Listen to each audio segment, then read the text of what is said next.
mtanikumbuka. Kufa tutakufa tu.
Tanzania na shirika la kukusanya ushuru katika vita vyake dhidi ya ufisadi.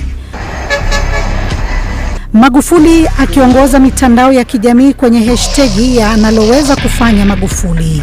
Raia wa Tanzania walimjua katika siku za awali kama mwalimu.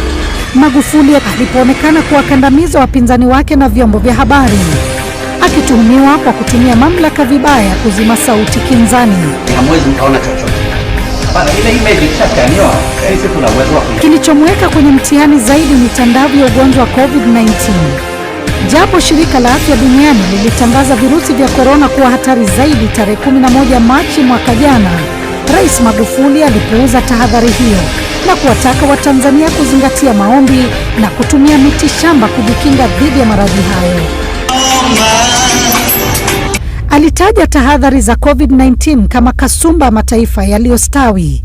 Tanzania iliacha kutangaza maambukizi mwaka jana ikiwa na visa 509 na vifo 21. Kazi lazima fanya. Hakuna lockdown au baba yake na lockdown au ndugu yake na lockdown. Hayupo Tanzania. Hivi majuzi Magufuli amenukuliwa akiwaonya mawaziri wa afya dhidi ya chanjo ya COVID-19, akimaka vipi magonjwa ya kifua kikuu, HIV na malaria hajapata chanjo, ila kuna kasi ya chanjo ya COVID-19. Tusipaniki. Tuendelee kuchapa kazi, uzalishaji uendelee maradufu zaidi.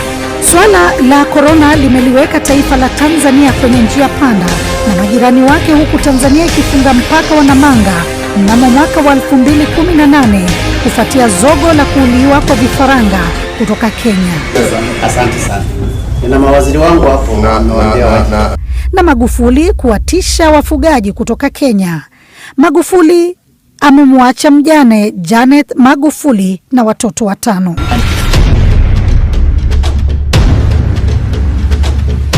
Rais Uhuru Kenyatta ametangaza bendera kushushwa nusu mlingoti kwa majengo yote ya serikali na umma na afisi za kibalozi atakapozikwa Magufuli. Kadhalika, Rais Uhuru Kenyatta ametangaza maombolezi ya kitaifa ya siku 7. Rais Kenyatta ametoa rambirambi zake. Nimempoteza kiongozi mwenzangu na nchi ya Kenya.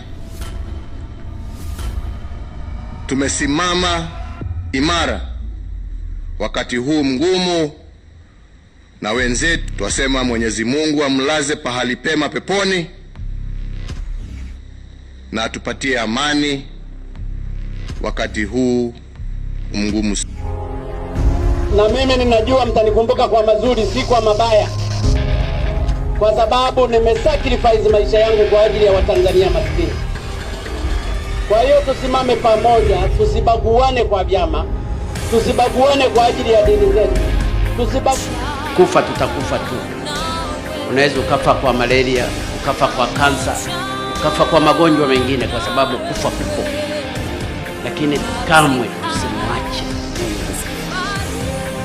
Huo ndio wito wangu.